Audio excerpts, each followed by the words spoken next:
Press, Professor Clive Landis, Pro-Vice Chancellor and Principal, the University of the West Indies Cave Hill Campus, Sir Richardson, former West Indies international cricketer, Dr. the Most Honourable Desmond Haynes, Sir Wesley Winfield Hall, Sir Cuthbert Gordon Greenwich, Professor Winston Moore, Deputy Principal, the University of the West Indies Cave Hill Campus, executives and members of the senior management of the University of the West Indies, the Advisory Board of Directors and other members of the UWI Press, family members and special guests of Sir Richardson, members of the university community, distinguished guests here at the University of the West Indies Cave Hill Campus, and those tuned in online via UWITV, members of the media, ladies and gentlemen. At the outset, I have observed all of the protocol, so the speakers who come after me don't necessarily have to run through the list. You have my permission not to do so.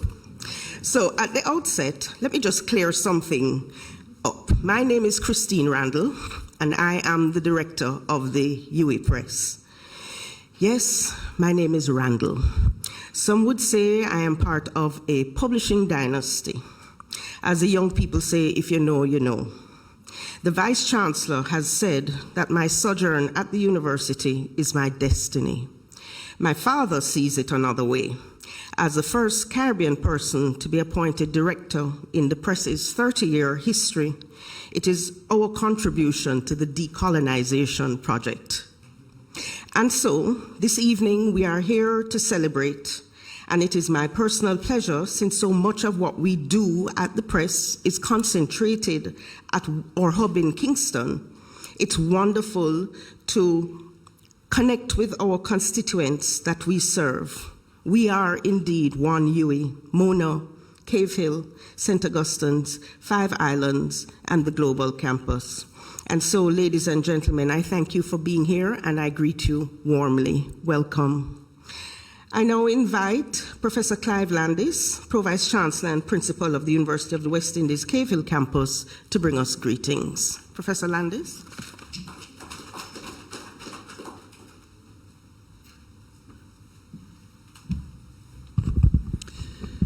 Thank you very much, Doyen of the Publishing House, Christine Randall. We have a protocol expert who schooled us all in protocol, and she says, you must read the protocol if you're the host. So I will read it, and then with the permission of the most senior person in the room, you would ask whether protocol can be dispensed afterwards. So I'll ask Denzel if after me we can dispense a bit.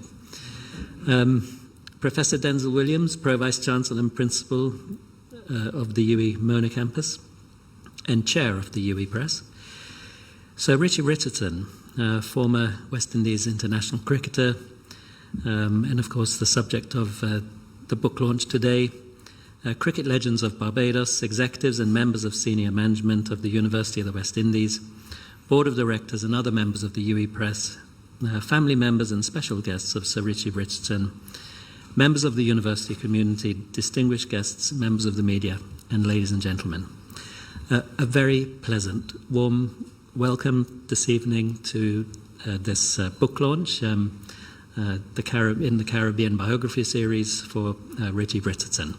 I had the great pleasure of meeting Sir Richie this afternoon, and we were all immersed in regional integration and the importance of integration in the development of the Caribbean, not just in the development of the game of cricket, but all of the parallels with the university and the development of the region itself. It was really a great honour to meet you, Sir Richie. I have to confess, I'm a great cricket lover. I've followed cricket all my life, and at some point about 30 years ago, when I met my wife, who's Bajan, I had to change teams. So I actually spent some time supporting another team against you, and now I support you. So this is the nature of our university. We are inextricably tied with cricket. And I'm extremely proud of the legacy that Sir Hilary Beckles has built here on this campus, the physical legacy, the 3Ws memorial, where the immortal 3Ws are buried with their wives and one of their children. And of course the 3Ws pavilion, which, is on our $5 bill. So it's right there. And so it's really in our DNA, the whole cricket journey that the West Indies has been on. We also have the interim director of the C.L.R. James Cricket Research Centre, an absolutely priceless collection of cricket memorabilia, including a manuscript, the original handwritten manuscript by C.L.R. James, 2 years before it was published by Hutchinson in 1962, and actually under a different title, dedicated to W.G. Grace and Leary Constantine. I mean, this manuscript is priceless. These are the treasures that we have in the Cave Hill campus. And I'm very pleased to be able to announce that after a lot of planning, the Faculty of Sport has put together a cricket tour, a bespoke cricket tour, which is a combination of Kensington Oval Management, Inc., so Comey, who run Kensington Oval, Cricket Legends of Barbados, and the UWI. It'll be a half-day tour every Friday starting from December the 20th.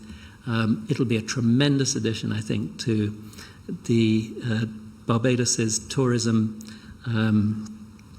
inventory, and we really look forward to the Bajan cricket experience, launching that with our partners on December the 20th.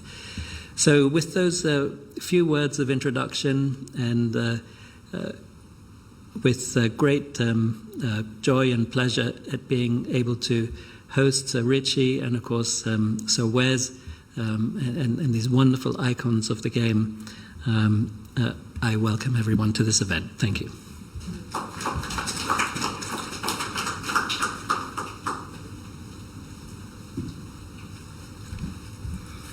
So now let me tell you a bit about the series of which this book is a part.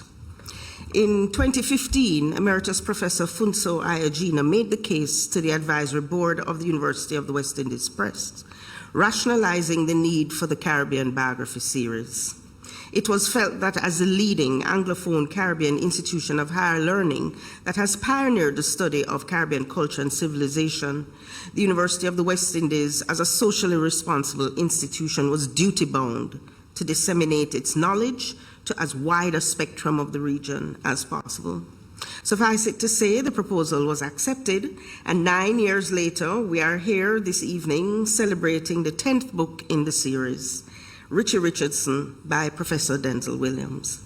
Each book is no more than 80 to 100 printed pages, and for greater accessibility is available in all formats, print, paperback, hardback, as well as ebook and audiobook.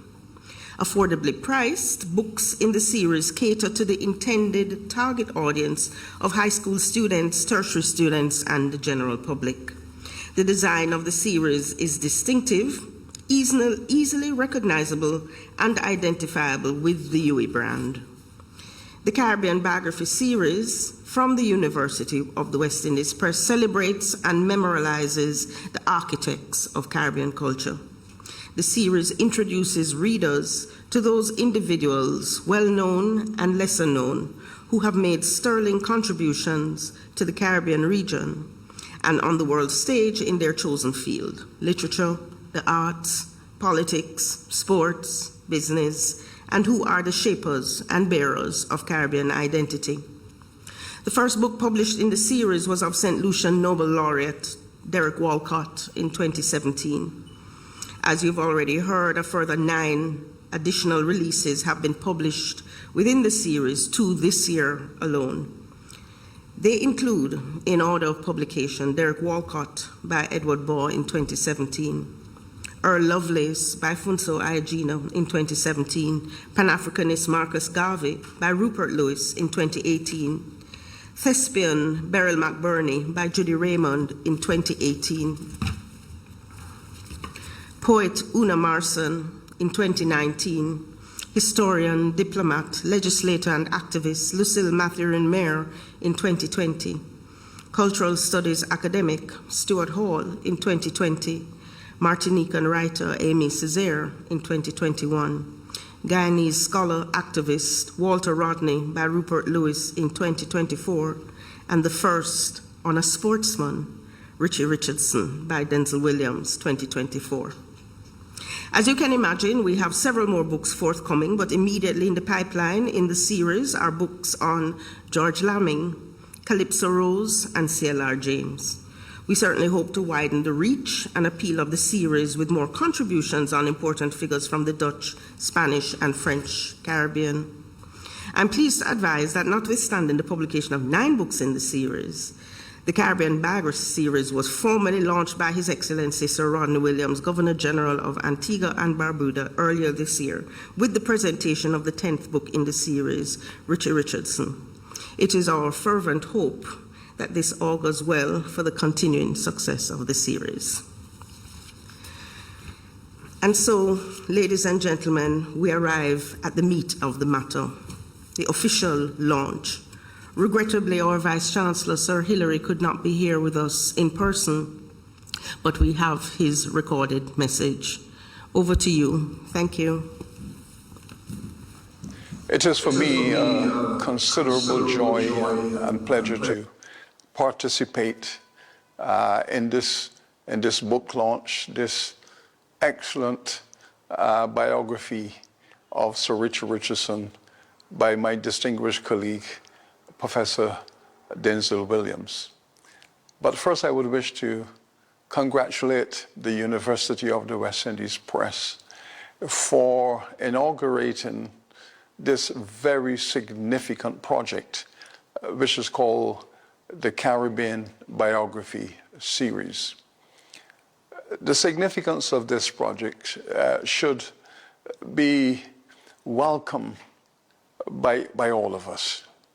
This is an opportunity for us as Caribbean scholars and researchers and writers to identify those prominent persons within Caribbean development, persons who've contributed so much to the evolution of Caribbean civilization in its multiple dimensions, and who have added impetus to the development trajectory of this region. Many of them have not been effectively covered in the literature which has been a part of the many disciplines of our university. And therefore, this series gives Caribbean writers and writers with an interest in Caribbean studies an opportunity to bring to the fore these seminal personalities who have helped to shape the world in which we live. And of course, cricket has played an important role in the development of Caribbean society and our political narrative and our sense of identity, both internally and globally. And it would be fitting, therefore, for us also to focus on the cricket discourse, on the culture of global cricket, in which Caribbean people have made a significant contribution and continue to shape the evolution of this magnificent cultural expression.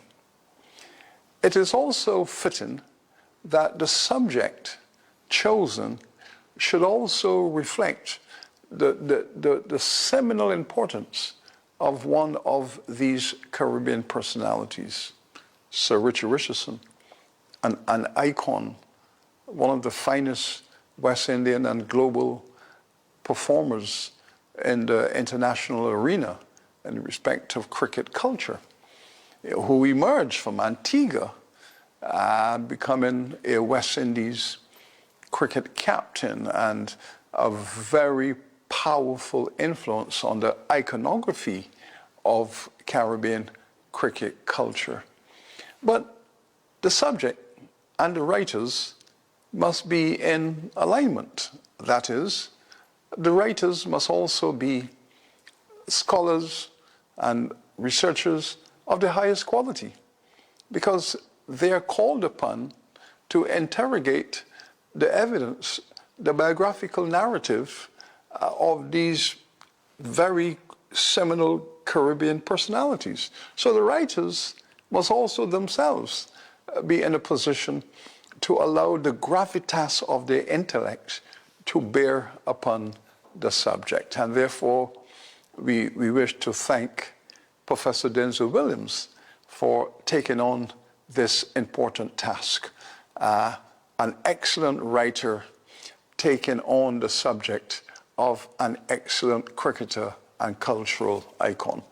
Professor Williams, we know, is a very distinguished economist and also a very transformative and transformational administrator within the University of the West Indies. He is, in fact, from the social science faculty, which by its nature is interdisciplinary, multidisciplinary, and therefore he brings that pedagogy, that intellect to bear on the subject of the biographical narrative of Sir Richie Richardson.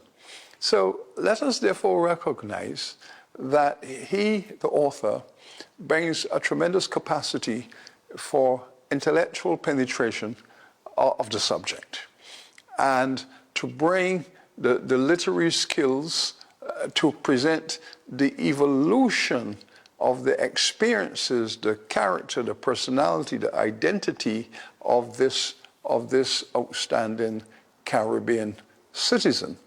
Now, I have read this book twice because I am fascinated by the quality of the analysis and the narrative, as well as the subject, Sir Richie himself.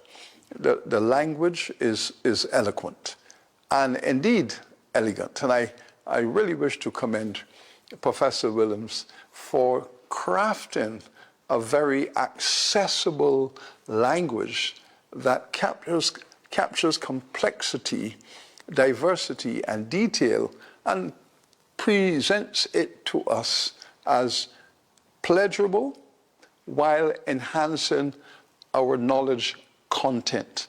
Really wish to commend Professor Williams for achieving this target. So here we have, in a very accessible way, very detailed and filled with subtlety of narrative and balance of analysis, the life and the times of Sir Richie Richardson, his evolving personality as a young cricketer, young citizens, into global icon and a personality of the late 20th century when he exploded into the international cricket scene.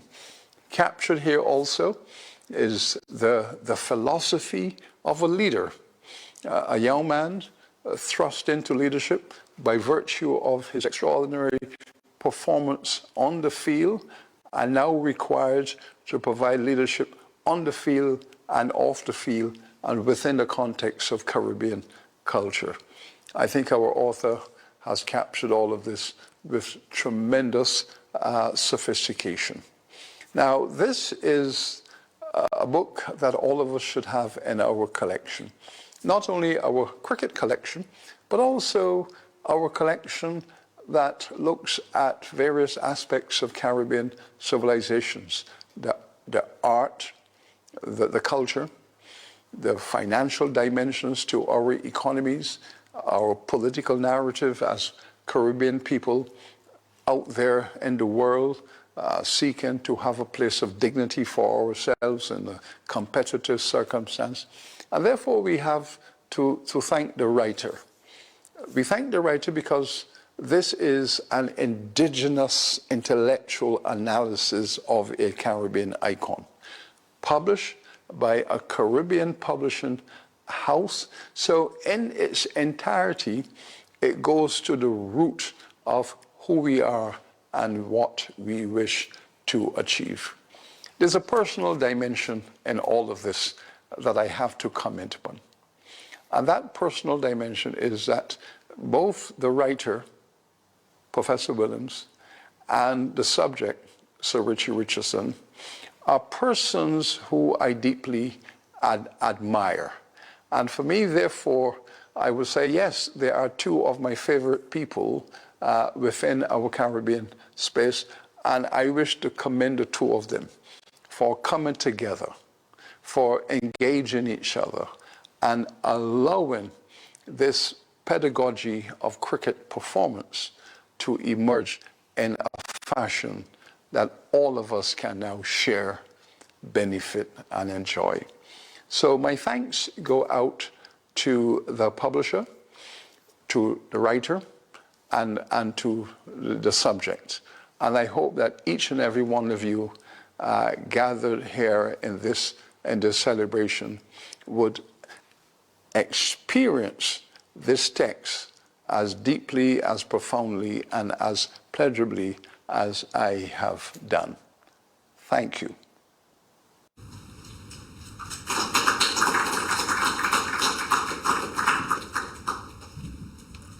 Boy, we could listen to Sir Hilary all night. Always so eloquent, always draws us in. But you heard what he said. Make sure you buy the book, right? Okay. We are now going to be treated to a cultural interlude, the musical stylings of Ayana Goodman. Ayana is a second-year student violinist registered in the Faculty of Culture, Creative, and Performing Arts of the UWI Cave Hill campus. She previously attended the Frederick Smith Secondary School, where she started playing the violin at the age of 12. While at secondary school, she honed her craft by performing at various school events. She has also performed at the National Independence Festival of Creative Arts and has played for hotel audiences during the Independence Festival. She later decided to study music at the Barbados Community College, where she gained knowledge about becoming a better musician and just how music can impact one's life. After graduating from the community college, she decided to pursue a bachelor's in music at the Cave Hill campus, where she has already made a name for herself by offering her talents as a feature entertainment at high-level events during graduation season and at other campus activities. Ladies and gentlemen, you are in for a treat. Miss Ayana Goodman.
I know she's beautiful, but we're just waiting for her background.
Another round of applause for Ms. Goodman, please.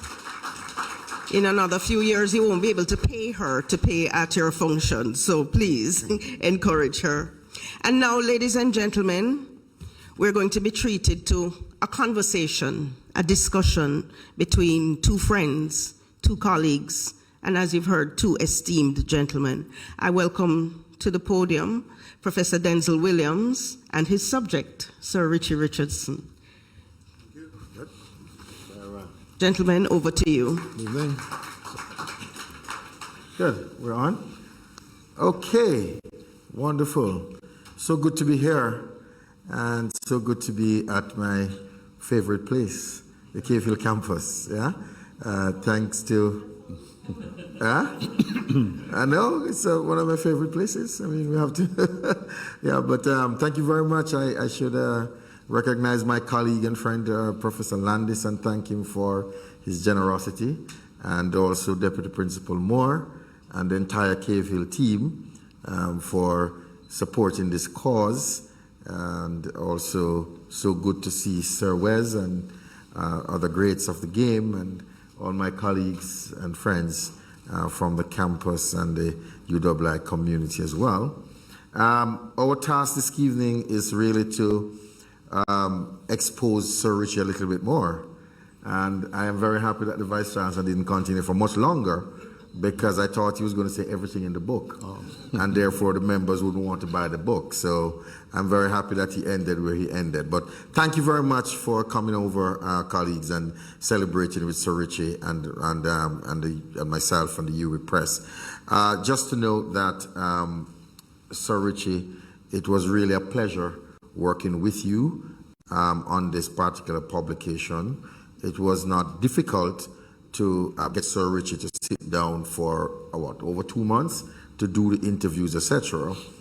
It was one of the most pleasurable things, but then it became quite difficult when he had so much to say, and Professor Funso limited us to 25,000 words. So after going through almost 60,000 words, then the question becomes, how do you actually, 60,000, about over 200,000 words. Mm-hmm. The question becomes, how do you narrow that down to 25? And so we did a pretty good job. I hope we were able to represent Sir Richie well in those 25,000 words. But at this point, I would also like to pay homage to my really good friend and colleague and long-standing member of our board, the late Professor Funso Ayajino. Professor Funso passed away a few months ago, but he was very instrumental in the Caribbean Biography series, as you heard from our director, Ms. Randall.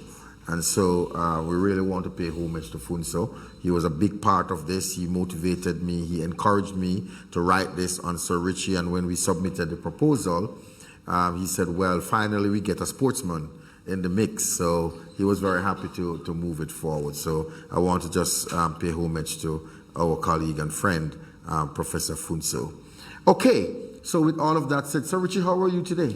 I'm pretty good. Good to see you in Barbados. Great to be here in Barbados. I was just here a few days ago. Okay, so, wonderful. Nice to be back. I've got lots of wonderful friends in Barbados, and I'd just like to thank all my fans for coming out here tonight to support this enlightening book. I'd like to say a special hello, welcome to Sir Wes, my hero, yes, my icon, and his beautiful daughter, Kerry. And most of you probably might be saying, why is he so elegantly dressed? But knowing that I was going to see Sir Wes, someone who is the embodiment of sartorial elegance, I had to set the bar very high. So hence why I'm dressed like this. The last time he saw me managing a West Indies team, and I was out in the field training with the guys, wearing shorts and T-shirts, he had to go at me and say, look, man, you're the manager, you should be wearing a tie and a suit. So I'll never ever forget that. But Sir Wes, great to see you. My friend, you've been a great mentor, a great friend, and certainly my hero. Also great to see Sir Gordon Greenwich, G's as we call him. Desi, I don't see him, I don't think he made it. But you two were two of the greatest opening batsmen ever in the history of world cricket. It was an absolute pleasure playing with you guys. And I can recall many times I would be padded up And like for 2 days, I'm still sitting in the training room with my pads on, sweating, and these guys just wouldn't out. So it was really a great pleasure. Gerald Garn is not here. I don't think I see him, but I see Pedro is here. Thanks for coming. And I think Floyd is here as well. Good to see you. Coach. And to all my friends and families, thanks for coming. Mr. Bess, Dr. Bess, who has looked after West Indies players for a number of years. You still look the same, man. When I met you about 25 years ago, you still look the same. Mr. Gregory Brathwaite, Mr. Smooth, one of the best umpires in the world, actually. He's over there. And of course, Mr. Brooks, continuing from his father, one of our better photographers in the region. Good to see you, my friend. And to all my other fans, thanks for coming. Really great to be in this once again. Thank you. Great, wonderful. I'm sure that today is a great day for you as well, because there's news from your hometown. Yes. That the West Indies has done well. Yes, and we all have to really say well done to the team. On the Craig Brathwaite, Bajan, he called me before the test match. Yes. And asked me for a few ideas and stuff like that, which I obviously gave to him.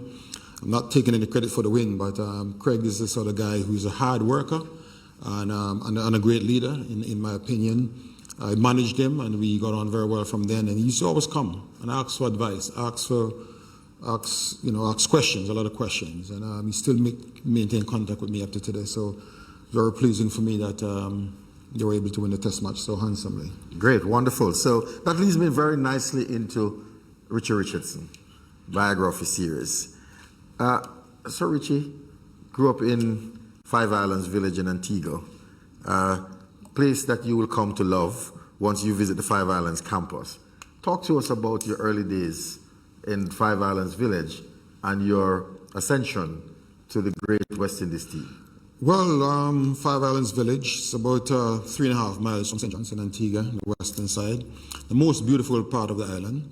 The fact that we call Five Islands is because there's about 5 little islands just off the coast, and the village is, when it rains, in the rainy season back then, it used to be cut off from the mainland, so we were an island by ourselves. So people from the rest of the country used to look down on us and say we are from behind God's back, and we haven't got any talent and that kind of stuff. So whenever we get a chance to project ourselves, we'd make sure we do well.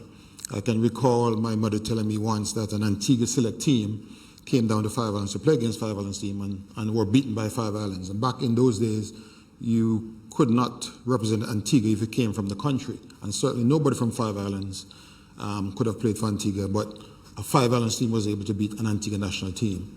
So we are very proud people. Where my house is, where I was born, was on the opposite side of the cricket field.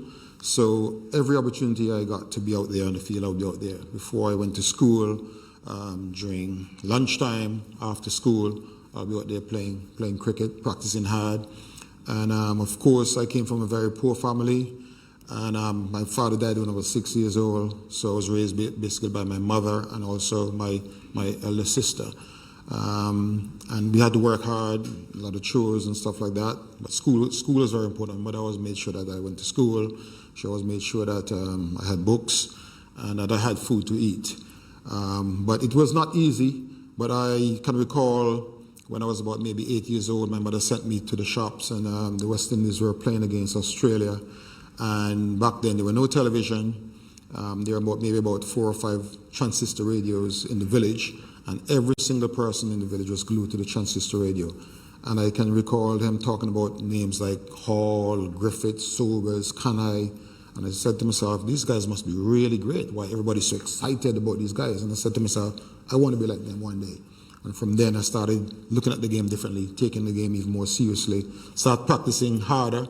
And one of the things I did, I realized that if I wanted to improve and improve fast, I would have to play amongst the men, which my mother didn't like. She didn't like when I was playing with the men, but I believe that that's how I was going to learn, and that's how I was going to improve. If I can hold my own against the men, then I'll be worth something. So I started doing that, started working hard, and then when I went to secondary school, at this comprehensive school at the age of 12, that's the first time I was exposed to the hardball. And of course, by then, I knew I wanted to go far, so I wasn't afraid. I took on the challenge, went back to the village, made my own pitch, and get the guys to bowl to me. And I would bat sometimes for 5 hours in an afternoon. And it's finish, sore hands, sore back, and stuff like that. But I knew what I wanted. I knew what my goal was, and I was just destined to play for the West Indies. A lot of people wouldn't know you're an outstanding cricketer, but what led you to cricket? Because in your early days, you were the great footballer in Antigua. Well, football was also my passion. Matter of fact, football was my first love. Yeah. That same field across from my house, which I spoke about, because we had 2 seasons, 6 months of football, 6 months of cricket. So I was as dedicated to football as I was to cricket, and I actually enjoyed football more. I got a lot more pleasure out of football, because football you're always involved. You're always on the field running around. Cricket, if you made a duck, that's it. You gotta wait till you get another chance. But yes, and I played for 5 Islands at a very early age, and I represented Antigua at about 15 or 16 I think. And but I realized that there were no opportunities for me in cricket. As much as I aspired to be an international player, I didn't see the opportunity. So I decided I was going to focus on just cricket. And unfortunately, I got a very serious injury to my ankle, so I had to stop playing football, and then I started focusing more on cricket, and I just never looked back.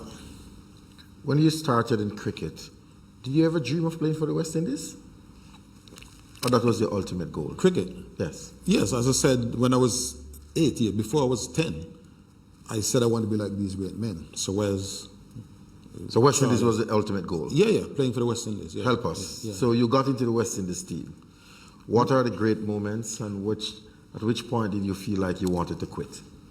Oh, well, firstly, even I was working hard, obviously, playing for Antigua, and made the Leeward Islands team, came to Barbados, to the Mecca, as they would say, score 100 against the greats. And then I realized then that I was going to make it. I had the ability to make it. When I actually got selected for the West Indies to go to India, I knew it was going to happen. I felt it. But when I got selected to play my first Test match, I felt like I was thrusted into a heaven of stars. You know, you had great names like Desmond Haynes, Gordon Greenidge opening the batting, Sir Viv batting at 3, you have Larry Gomes, Malcolm Marshall, Jeffrey Dujan, Michael Holding, Joel Gunn, all these great guys. I'm saying, wow, what am I doing here? You know, but I quickly got my feet onto the ground, because I realized if I wanted to be here, I have to really start running, start working hard. My first Test match, I made a duck. Matter of fact, before I got to the middle, I had no clue. That's how I got there. I was so nervous. I felt like I floated across the field onto the pitch. And then the pitch was turning square, and G's can tell you those days, because we had 4 great fast bowlers. The pitches were like dust beds. They were just bare dirt and turned square. So I played sort of like back to a turning delivery. So the ball hit the face of the bat onto my thigh pad, onto my thigh, and the appeal umpire gave me out. And I said to myself, well, if this is Test cricket, I'm going to enjoy it, because it's going to be hard work. And I got dropped the next match, and I said to myself, I'm not going to be upset. I'm not going to blame the captain or the selectors, whoever. I'm going to blame myself, and I'm going to work hard. And if I get back there, I'm not ever going to be dropped again. And that's the case. I never got dropped until I was ready to retire. You asked about retirement. After 13 years of playing for the West Indies, I started feeling a bit tired. I think the captaincy took a hell of a lot out of me. Back then, we didn't have the support staff that like they have today. We had a manager.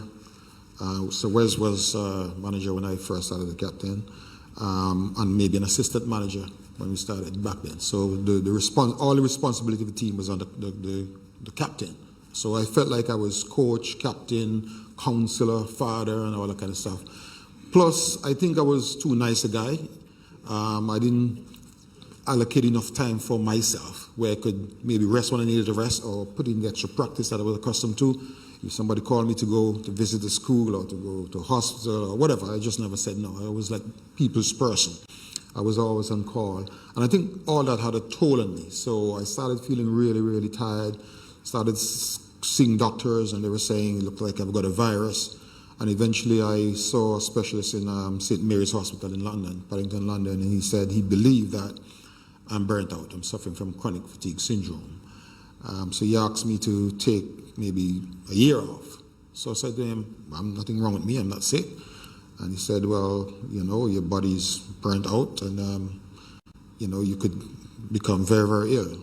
So I couldn't accept that. And I said, there's no way I can call the West Indies Cricket Board and say that I can't talk because we were going to India. And I built up the courage and I called Mr. Kamash and I explained to him.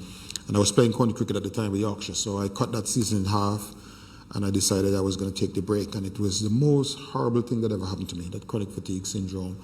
I constantly felt tired. I could not concentrate. And there are times when I wanted to sleep, I just can't sleep. It was horrible, and I would not wish that on my worst enemy. It was horrible. So when I was in Antigua, the phone used to ring nonstop. The mobile phone was ringing. I'll take a call. Then somebody else called. I'll say, hold on. And somebody else called, hold on. And I forget who was speaking to the first instance. And it was just too much for me. So I decided to go away. So I went away. I went to Canada, spent some time, went on a cruise with my son. And that's when I started to recover. Then when I came back home, I changed my diet, started doing light training and stuff like that, and I started feeling strong again. Then I came back.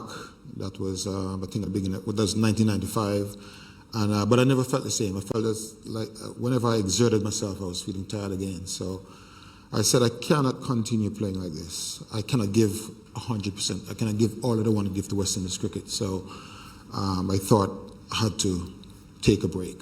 And it was compounded with some of the problems that was happening within West Indies cricket, with the West Indies Cricket Board. And I said, I have to start looking after myself. I've given myself to people for all my life, and I have to really look after me if I want to live longer.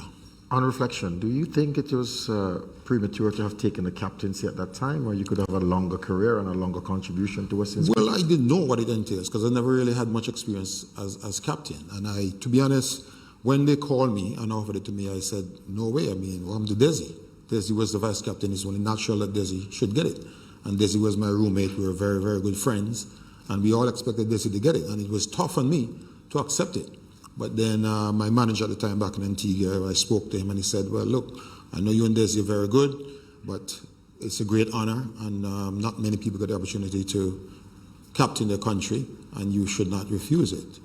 And it was tough because, and I called Desi and I spoke to him and Desi was very good. He was very, very, even though he was hurt, was very, very, very supportive. But no, if I were to do it again, I would have done it differently. I would have been maybe a little bit more selfish, look after me more, pay a bit more attention to myself. But I have no regrets really because I am who I am. I love people, I love to give, and I don't think that I could ever change. West Indies cricket today, are you comfortable where you are? Well, I have not been comfortable for a very long time. Mm-hmm. I have not been comfortable since I was captain because I saw the decline, and we spoke about it. But of course, we weren't listened to. A lot of the players back then, even on the Clive Lloyd, we felt like we weren't listened to. And it was actually said that just stick to what you guys do, stick to what you know, playing cricket. But we travel the world, we play against people, we see what people are doing. And I can recall once when Australia was the manager, and he took us into a room where the Australians had on a computer a database of all West Indies players, how we bat, how we feel, whatever we do. And Courtney Walsh, first few overs, this is what they're going to do. They had all the data, all right? And so we knew that these people are planning for us because nobody liked to be beaten. And eventually they start doing something about it. And everybody wanted to beat West Indies. But I believe in the Caribbean, believe that with the talent that we had, that we will continue to beat the world forever, but it doesn't work like that. It takes more than talent today. The game has changed a hell of a lot, and you have to move with the times. We just never did. So it's going to take a long time for us to catch up. I still have hope, but it's difficult. We have to change our approach to the game. We have to put aside all the politics in our cricket, all insularity, and come together as a nation Just like how the University of the West Indies really brought the nation together. The West Indies cricket did that in the past, but still there are problems in the network. We have to start focusing on the grassroots of our cricket, putting things in place. We have to have a long-term vision and a long-term plan as to where we want to go. And unless we start doing that, things have changed, efforts are being made, but to me it's not enough. I've said for years, even when I was playing, that the history and legacy of West Indies cricket should be put in our learning institutions. And until we do that, we will not be able to rebuild that culture that we've had.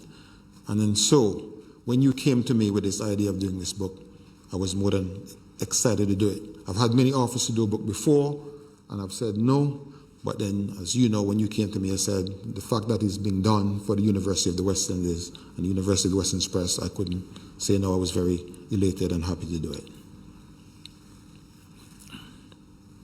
When you reflect on the nature of your career over a span of 13 years, you're retired but still remain relevant. Can you tell our audience what have you been doing so that you could remain so relevant after almost 2 decades? Oh, well, they call me the action man, so I can't keep quiet. But I love cricket, and I love West Indies cricket, and I want to see West Indies cricket come back to the fore, but also I want to see cricket become a more globalized sport. I want it to become as popular as football, even more popular, and it has the potential to become more popular than football and soccer.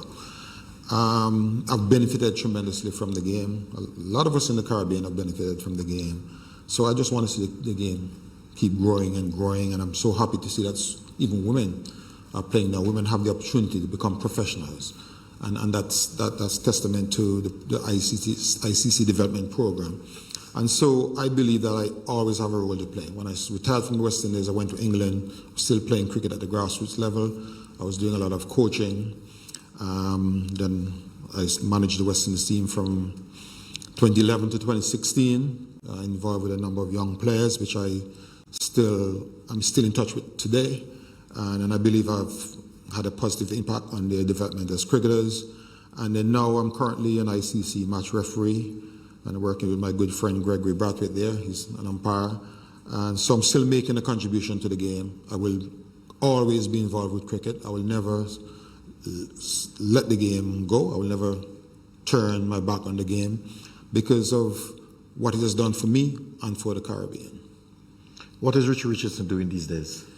Well, I'm playing some music. As some of you know, Curtly Ambrose and I have a band called Spirited, and we play 3-4 times a week when we're together in Antigua. When I'm away, they get a replacement who's not nearly as good as me, but the band has to go. And Curtly, he plays the bass and he sings as well, and we have a lot of fun doing that.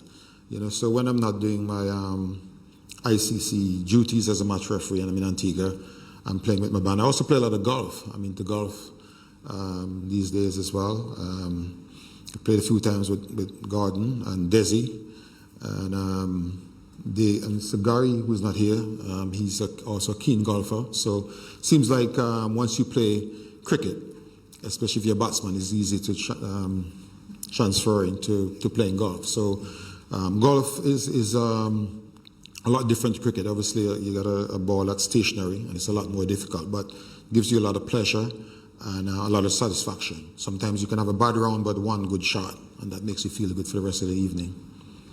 You talked about getting out the politics out of sports.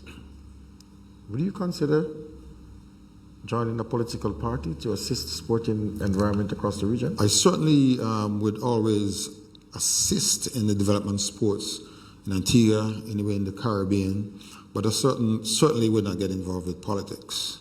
So Wes was a politician, Desmond Haynes was involved, and they both told me, no, don't ever get involved. So the thing is, I think politics is very divisive, and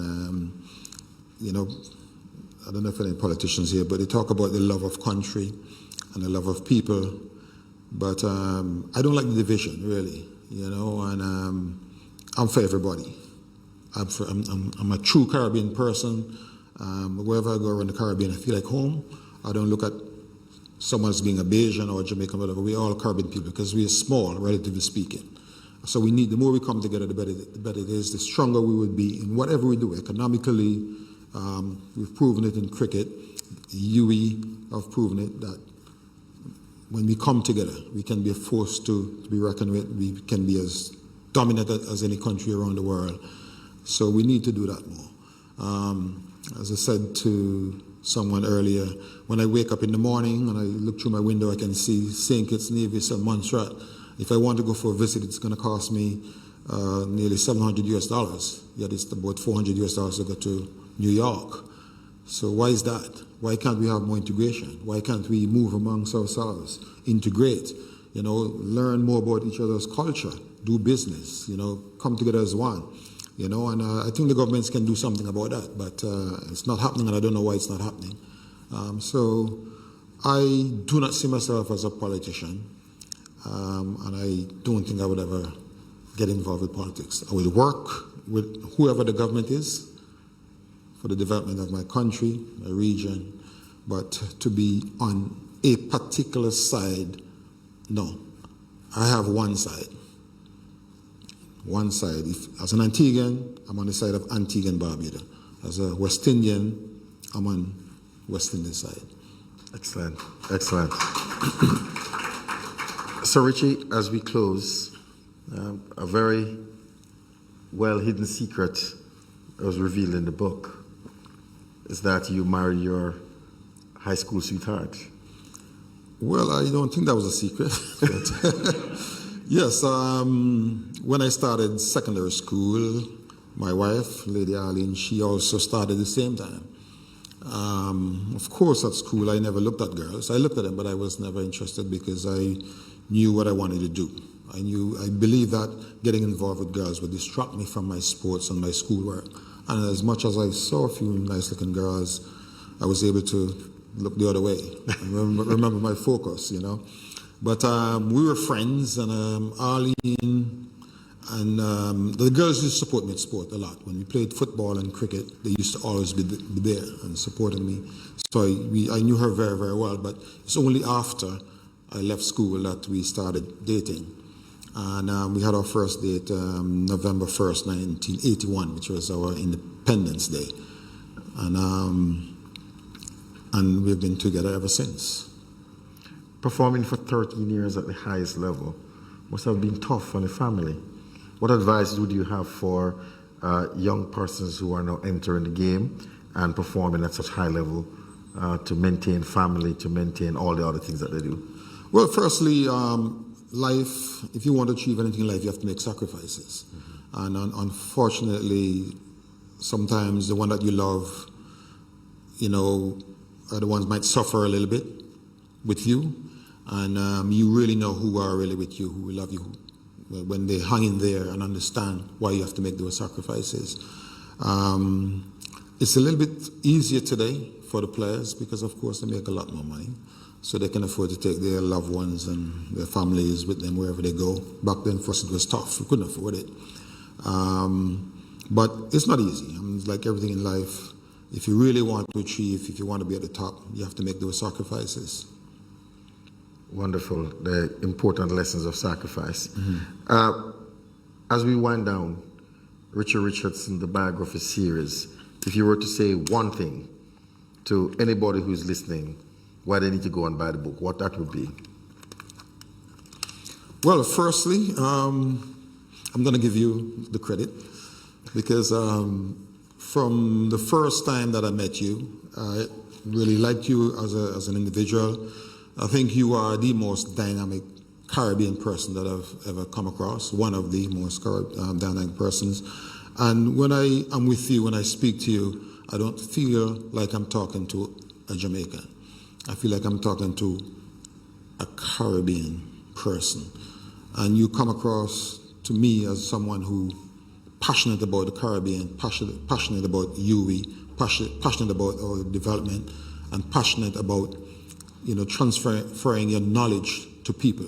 And any topic that is raised, you handle yourself very, very well.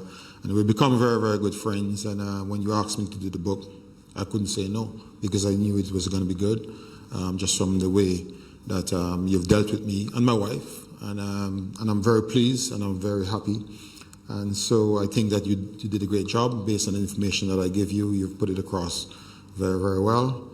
And so far the book is going well. I keep getting a lot of complaints that people cannot get the book. On eBay it's sold out. The night in Antigua when we had the launch, it finished in no time. So I'm hoping that I can get someone in Antigua so I can help University Press to get them sold. Excellent. Ladies and gentlemen, give it up for Sir Richie Richardson. It has been a wonderful journey. The book has much more information than all that he has revealed. So I encourage you to go and purchase the book, read it, make it a gift for Christmas. This will be the greatest gift to Sir Richie and the West Indies. Thank you. Thank you. Thank you. Very well. Thank you. Very good. Okay.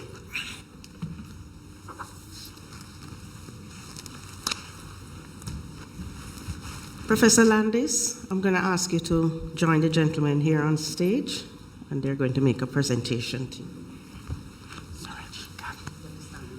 Yeah. I'm in the middle. You go to the middle here.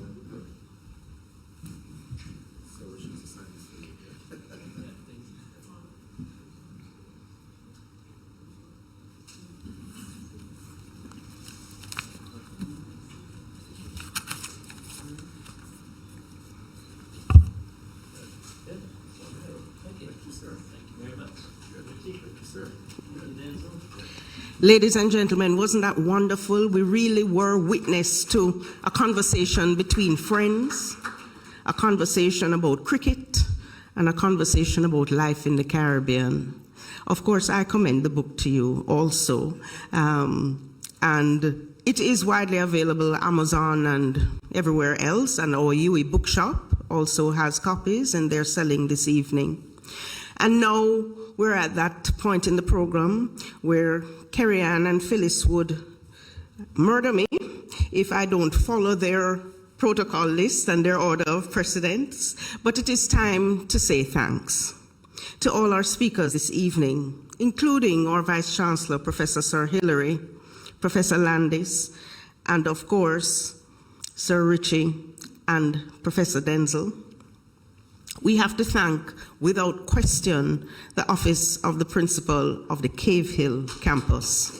They really spearheaded this event, and for that we're truly grateful. We had about 2 or 3 meetings all over Zoom. We all met each other this afternoon, and it was really wonderful for us to come together.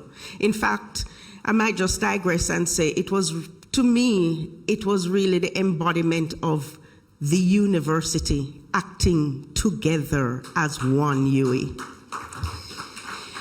I see here that we're to thank the UWI Press for assisting with the planning, but just buy the book. That's my thanks. The management and staff of the Cave Hill School of Business and Management for hosting us, and in particular, Dr. Dion Greenidge, Ms. Farida Grant, Ms. Cheryl Smith, and a very competent team of technicians for ensuring all the logistical requirements were satisfied for this evening's events. As you may know, there's a lot going on behind the scenes with the technical team. You don't see them here, but if you know Janet Carew, she had us on the manners for UWITV, as well as the technicians here at the Cave Hill School of Business.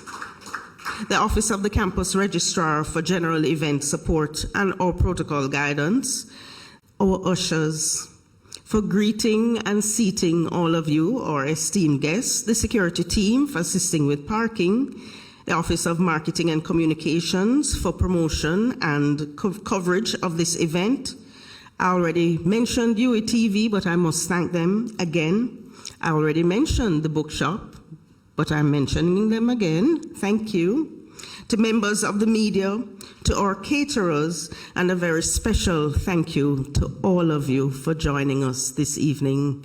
Ladies and gentlemen, we hope that you'll remain with us, have some refreshment, which you will imbibe while you are having your book signed after you have bought it. Thank you so much. Good evening.